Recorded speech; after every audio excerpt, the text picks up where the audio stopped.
Welcome to Ask Chef Gilles, part 14. Last week we talked about Auguste Escoffier. This week we will talk about Disciple Escoffier.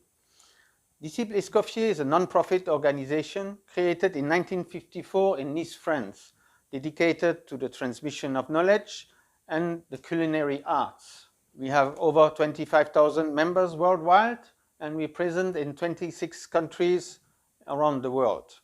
Probably one of the biggest chef associations in the world. Who are Disciple Escoffiers? We are mostly chefs. 80% of our members are chefs, but we also have sommelier, restaurant managers, and food lovers.